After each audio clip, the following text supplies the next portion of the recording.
One of the most common questions I get asked is, which FPV camera should I get? What's the best one? What's the best value? I'm going to break down FPV cameras in a fundamentally different way. I feel like we've been kind of taken for a ride by a lot of marketing mumbo jumbo, and people have kind of strayed from what's actually going on. And also, a lot of these reviews are really hard to trust, not because of the reviewer, but maybe because of the method that they're using to review. A lot of people that review many cameras, I can absolutely understand myself, because it is a very cumbersome task to make any of these videos or review anything. A lot of them probably just go out, set the DVR to record, point the camera up at the sun, point it at the ground, like maybe fly around a little themselves to see what they might like looking through the goggles. But for the most part, they probably record all the DVRs, go in their editing studio and look at the DVRs and look at the differences and decide which one they like based on the DVR footage, which is probably the absolute worst possible way to judge which FPV camera you actually like. Because as we all know, the view that you see through the goggles is very, very, very different than the view that you see through the DVR, which is usually crap. There is one person, only one person, that has demonstrated that they have the ability to record fantastic DVR footage. It actually looks better than what you see in the goggles, and that's RC Shim. I would highly recommend his reviews and his just camera everything, because he has this incredible way to capture this insanely good DVR footage, and it really does represent what you see in the goggles, if not better than what you see in the goggles. Also, another thing is that the goggles you're using make a pretty significant difference to which camera probably will look the best for you. But let's move forward to just simplifying all camera everything in this category.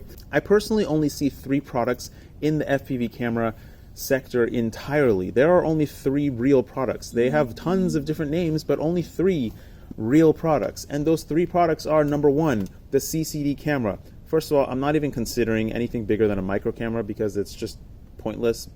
Most people don't use anything but micro cameras, and the micro cameras are just as good as the bigger cameras, so there's no point to even discuss the bigger cameras for FPV, for mini quad, that stuff. Maybe wings, maybe use different stuff, but just for FPV mini quad, the micro cameras are where it's at. That's what we're using. So there are 3 primary products. Number 1 is the CCD camera. CCD camera is the most prevalent product still to this date. It's the most selling camera to this date still, and it is arguably still the best camera in many ways to this date. And then we have the CMOS products. Now, CCD and CMOS, CMOS, you can Google the differences between CCD and CMOS.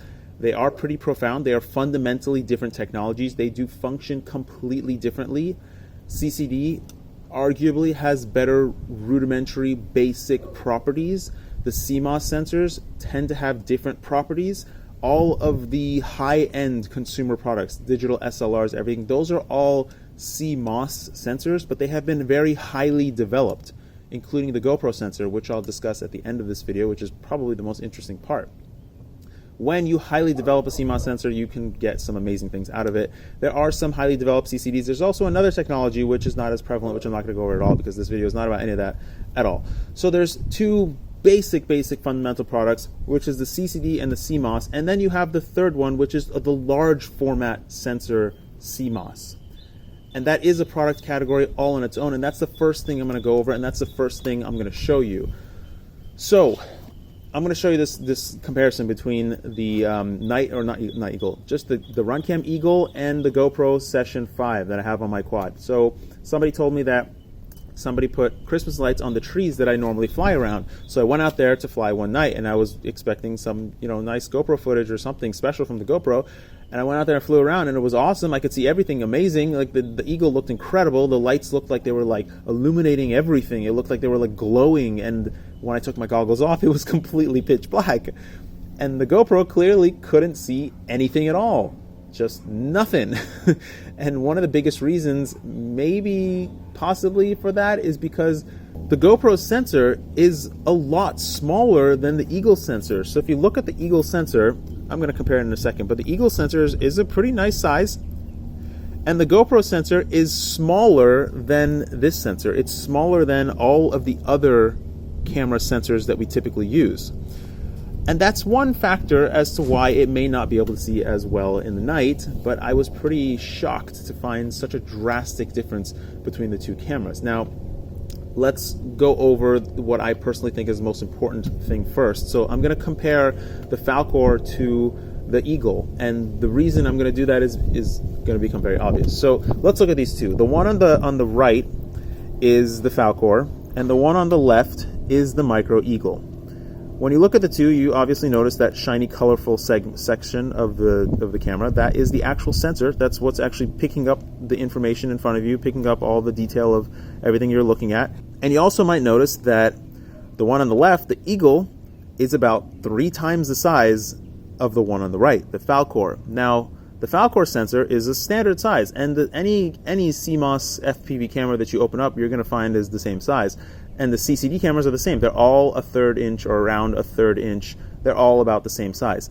The Eagle is a 1/2 inch sensor, and that's a pretty big deal. There aren't even a lot of consumer electronics that have sensors that big. 1/2 inch sensor is a really nice size sensor, especially for something that's less than $50, which is pretty darn impressive. So what does this mean for us? This means that the Eagle has the ability to resolve more information overall. Now, this is not the only reason, but this is one reason. When you have a larger window to look through, you can obviously see more through that larger window. Similarly, let's look at the lens. So these are the lenses. The one on the right is the lens to, get it in focus, the one on the right is the lens to the Falkor. The one on the left is the lens to the Micro Eagle. Please don't mention my nails. I know they look horrid. I've had them since I was a child. I don't know why they look like that. If you know, please let me know. Anyways, the hole that you're seeing through the Eagle, this one on the left, is clearly much larger than the one on the right. This is also a pretty important distinction to make. When you are looking through a bigger window, you can see more. You can see more light. You can see more of everything. You have the ability to resolve more information. And so now I'm going to show you a comparison video between the Eagle and the Falkor. And like I said, DVR footage is awful. It's just awful. It's super low resolution. I don't have RC Shim's magic setup. I cannot record that. But you can still see a very clear difference between the Eagle and the Falkor. And the difference that you see in the goggles is exponentially more. Exponentially more. Much, much, much more obvious. You look and see which one you prefer yourself more. You might prefer the Falkor, you might prefer the Eagle. It doesn't really matter. You can prefer whatever you want. It's your preference. But there is a very obvious difference. You can definitely resolve more information from the Eagle than you can from the Falkor. Okay, so now that I've gone over that, let's move forward. The differences between the two primary different cameras, which is the CCD and the CMOS camera. Your CCD cameras are going to be your Micro Swift 1, 2, 3, 4, 5, your Foxeer Arrow 1, 2, 3, 4, 5, and those are pretty much it. I wouldn't even recommend any of the other CCD cameras. Yes, there are a couple other ones, but those ones have been refined. They're the most prevalent. They're the most widespread sold. Maybe there will be another one in the future, but at this point, those two are it, and those two are the only ones I would recommend. So CCD and CMOS are fundamentally different. Right up front, I'm going to tell you that latency is kind of a moot point. It's kind of dumb to even discuss. Unless the latency is up at like 100 milliseconds, it's really pointless. I really don't think that people will notice 40, 50 milliseconds of latency. And the CMOS sensors tend to have higher latency as well. Not all of them. There's one or two, primarily just one, that is much, much lower latency than the CCD sensor. But overall, the latency is pointless. We're working with like a 200 millisecond latency overall. Like by the time we receive the video signal, process it, and our fingers start moving, the fastest it could probably be is probably 200 milliseconds. So yes, 30, 40 milliseconds is going to make a difference, but not like a huge difference. And you got to be going real fast. And for the most part, racing is the only instance where you really need to have the best latency possible, maybe, and it still doesn't really make that big of a difference. So latency, just put that aside. Unless the latency is up past like 70, I wouldn't even consider that as an option. Maybe you see the differences between the latencies of like a CMOS and the Predator, or a typical CMOS and a Predator, but that would just mean you're pretty special.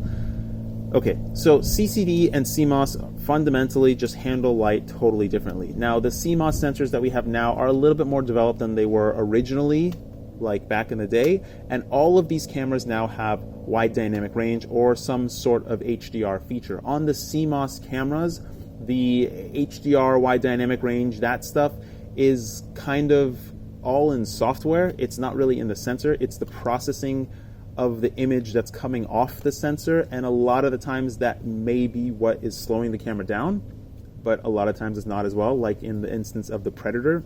The Predator is the fastest FPV camera on the market. It has like a 6 millisecond latency, whereas the CCD sensors have about a 20 millisecond latency. Again, extraneous information that's not necessary. But yes, that is something that you can consider if you like. But even though both have wide dynamic range or some sort of HDR, the CCD sensors still handle light fundamentally different. Thanks to the amazing software improvements in the CMOS sensor cameras, they can handle light arguably better than a CCD. Not handle light, sorry. They can transition light from light to dark arguably better than the CCD sensor. Particularly the Predator and the Falkor have such incredible HDR qualities that everything is pretty much always in view all the time, which is pretty incredible.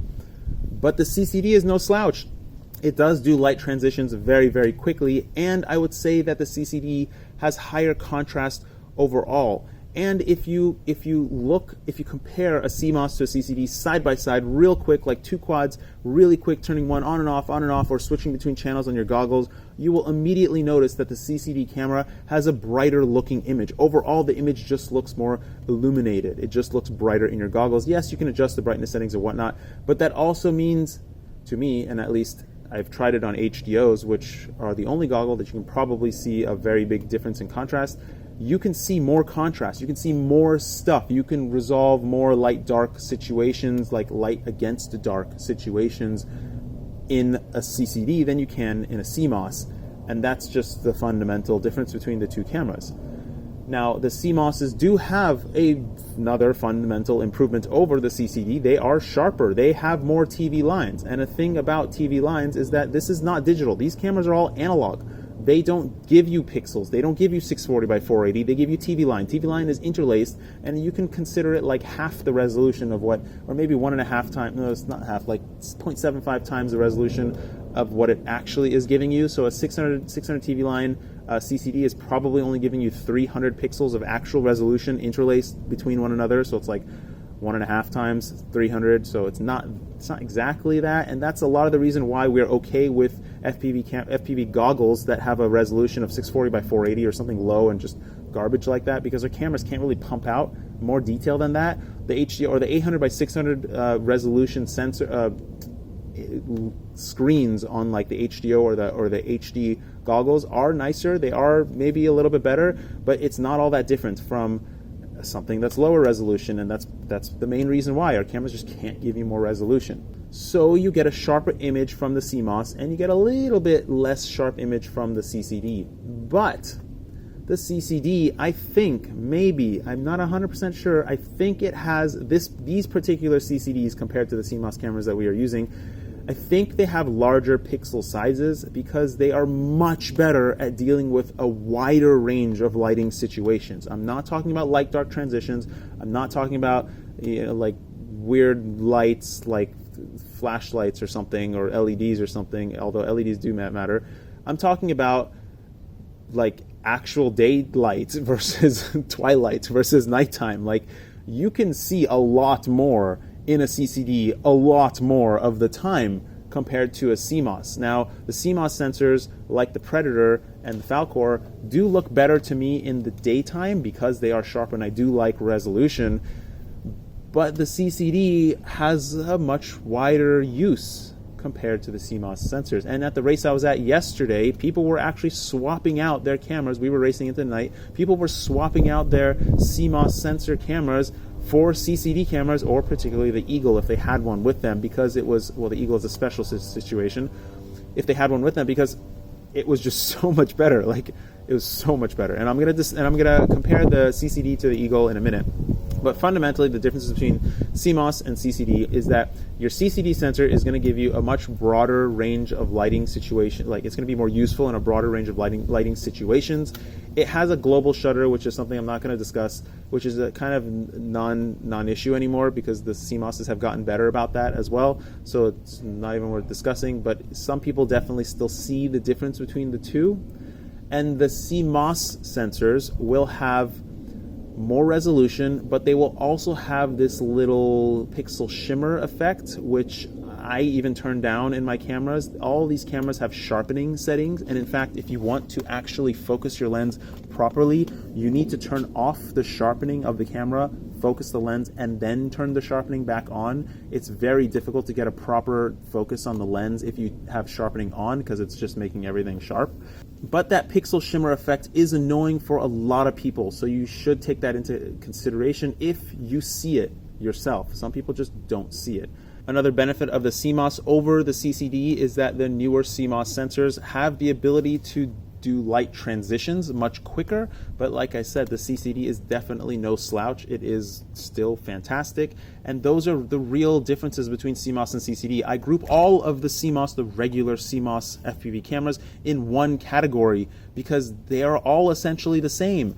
Like between Predator 1, 2, 3, 4, 5, whatever, they are tweaking almost nothing. These companies don't develop sensors. They buy the sensors from another company and stick them in their product. The only thing that they are developing is the circuit board and maybe a little bit of the software that they put on the circuit board to deal with some of the stuff that's coming off the sensor. And that's really all they have access to tweak and change. And that doesn't make that big of a difference unless a company puts actual effort into developing a sensor, which some of them have a little bit, but they're not the ones actually making the sensor. They're pretty much all the same, and you can expect almost the same everything from these CMOS sensors. Yes, some of them are a little bit sharper, some of them are a little bit less sharp, but for the most part, they all kind of look similar, and all of the CCD sensors definitely look similar. Like, you can't tell a difference between the CCD sensors. If you do have variation, it's just variation in the product. It's not particularly that one company has better software or better something over another company. It's just normal variation in the sensor, in the lens, in everything. And the lenses do vary as well. You might get a lens that has a weird FOV or a weird distortion. They are different. Now, of the regular CMOS sensor cameras, I actually prefer one that is probably not typical. I prefer this camera. This is the, I recently got this camera. This is the FXT Mars. I don't really know. The link is in the description below. But there's a couple reasons why I prefer this one. It looks a lot like the Falkor. Like, the view is really, really close to the Falkor. It looks really nice and luminous and bright, and it looks super sharp. It almost looks as sharp as the Eagle, which again I'll go over in a minute. It has a full case around the camera, which I think is a great benefit. It does make the camera at an angle, like the diagonal angle, like 1 or 2 millimeters taller. But it's a full case. Like, it's really nice to have that peace of mind that you're not gonna like bang the camera into the carbon or short it on some carbon or wire or something. It's like a full case. It's really, really nice. One of the probably the only real downside to this camera, aside from the price, because it is rather expensive, and I still wouldn't recommend it, but maybe it works for you, is that the way they did the mounting holes is that they gave you 2 mounting holes instead of 1 in the middle. Now, for me, I actually like this because in my frames, it actually works out better because you can either use the bottom one to kind of tilt the camera back into the frame more and protect it, or you can use the top one to give you more angle if you have a GoPro on top, which is super nice, and it's just like that in general. But now let's move forward and look at the Eagle. The Eagle is one of the very few large sensor format cameras, and that's a very, very important thing to discuss because it is very, very different. Now, I showed you the differences between the GoPro and the GoPro and the Eagle, and those differences are evident in the Eagle versus the small sensor format CMOS cameras as well. Having this half-inch sensor is pretty significant. In addition, having a lens with such a big aperture is also very, very significant. You can see a lot more everything at all times of the day. Like I showed you at the beginning of the video, when you compare the Falkor to the Eagle, you can just resolve more information. Even in the crappy DVR, you can still see it. It's just clearer overall. And at night or twilight, dusk, in lower light situations, it looks phenomenal. It looks amazing when you're looking through an Eagle compared to a CMOS sensor. The CMOS sensors just suck at nighttime or low light use.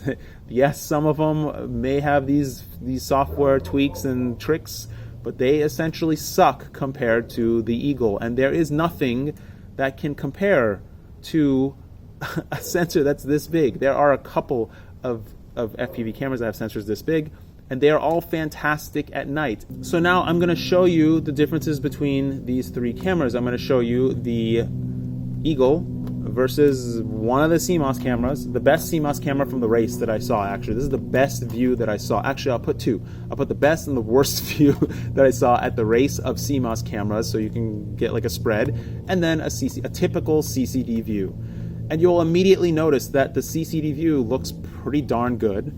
The Eagle view looks like it's been enhanced by software, but it's overall the best image. It's the best. You have the best ability to see through the Eagle. Some may still prefer the CCD, but you just see more through the Eagle overall. But the CCD is no slouch. Like, look what it's doing. It's flying in the. This is the same setting. All these cameras are flying in the same setting. There's the same LEDs everywhere. There's same car lights shining, illuminating the racetrack. It's just the same. And you can clearly see that the CMOS sensors just suck at night. The CCD is pretty surprising, and the Eagle is by far the best. The CCD, I think it has to do with the pixel size. Like I said, the sensor technology is fundamentally different. Maybe it has more to do with how the pixels work and the way that sensor technology works in general. But like I said, the CCD just generally has just a wider dynamic range overall, and just ability to do more amazing things and be more useful in a wider spectrum of situations. So now let's sum it all up. I would say that there are three primary FPV camera products. Number one is going to be your CCD camera, which is fantastic at being useful in a very, very wide variety of lighting situations. It has excellent light-dark transition. It has zero jello. You will not have jello in that camera because of the global shutter. You can have shaking, but you won't have jello. It has more overall contrast, and this is highly dependent on what goggles you are using. If you are using the HDO, you will see much more contrast in the CCD sensors compared to the CMOS sensors most of the time. Not all of the time, and the Eagle does do a pretty darn good job at pulling up the slack, but you just fundamentally see more contrast from the CCD, and the image you get is a little bit more illuminated, more luminous. The colors to me also look the most natural. It's the most natural looking view, and the wide dynamic range is not the best, but it's adequate and it's great. You have your regular format small sensor CMOS cameras, which the only benefits that they have over the CCD is that some of them, not all of them, have lower latency. The biggest benefit of these CMOS cameras is that they have the ability to give you more resolution, which is nice. It's nice to give you this nice sharpness, and some of the newer CMOS sensor cameras have fantastic HDR that looks really, really beautiful, and the light-dark transition is not even there anymore. It just transitions from light and dark perfectly. Everything is always in view at all times, particularly with the Predator, and that's why I personally like the Predator the best of the small format CMOS sensors in the daytime, not the nighttime. Again, for the most part, I would put all these cameras, all the small format CMOS sensor cameras in one group, and they all generally have some minor or major amount of pixel shimmer effect. This probably has a lot to do with the sensor coupled with the software that they put on top of it. If you turn down your sharpness setting, that will help, but it will not take it away 100% even when you turn it down to 0. You should definitely be mindful of that pixel shimmer effect. It is very annoying to a lot of people. And then you have your large format CMOS sensor products, like the Eagle, like the Night Owl, like whatever the Foxeer Night Predator or whatever that one is. These cameras generally have the ability to see more of everything. They just see more of everything. So they are very special in that sense. They have the best low light ability. They have unmatched low light ability by anything smaller. And they still have the pixel shimmer effect, which is annoying, but they still have it. And they're also a little bit bigger because the lens is larger, because the sensor is larger. They fit in the same micro size, but they are overall, the lens sticks out a little bit more. The lens is much bigger. It's much easier to hit. If you are racing, if you hit a pole, you can destroy your camera much easier. Surprisingly, it does happen, even though it's a tiny target. It does happen a lot more often than I expected. And they also weigh a little bit more. They weigh about twice as much as the micro cameras with the micro lens, but it's also only 4 grams more, so it's up to you what you want to think about that. Now, the most interesting thing about all of this is the distinction between our FPV cameras and the GoPro. And I only realized this when I started researching the GoPro sensors after flying at night and realizing how much better my Eagle was compared to the Session 5 that I have, and that's what I primarily use. I found out that the Session 5 or the Session cameras actually have sensors that are, first of all, they're CMOS, but they are much smaller, not much smaller, but they are notably smaller than even our smallest FPV camera products. It's smaller than the Falkor sensor, but they are very highly developed. So they are better at giving you image quality and everything, but they are smaller. So that may be a reason why they have more difficulty seeing in such low light situations, and our CMOS FPV cameras are generally better at it. They're also more geared towards low light and being able to see more stuff more of the time. Way back in the day, everybody kind of wanted to fly through the GoPro because it was such a nice view, but now our sensors are much better. Just the CMOS sensors are much better. The CCDs were always better even than the GoPro, I think, but it's arguable. Then the next most interesting part is that the Hero cameras, the Hero 5, 7, 6, all those, the GoPro Hero cameras have a bigger sensor than the Session camera. I mean, I don't even know why they don't make this distinction in the product. It's a pretty big distinction. So whereas the Session has a smaller sensor than all of our FPV cameras, the Hero actually has a sensor that falls between the Eagle, which is a 1/2 inch sensor, and all the other FPV cameras, which are about a 1/3 inch sensor. So they have the ability to do better in low light situations, maybe some of the time, based on what you consider better. There's a lot of photography mumbo jumbo in there, and a lot of people will argue a lot of things. But the Eagle, with this 1/2 inch sensor, can still do better in terms of just being able to see than even the GoPros, which is pretty impressive. And I really hope to see more 1/2 inch sensor cameras. I hope this was helpful. Please definitely floss your teeth. Thanks for watching. Bye.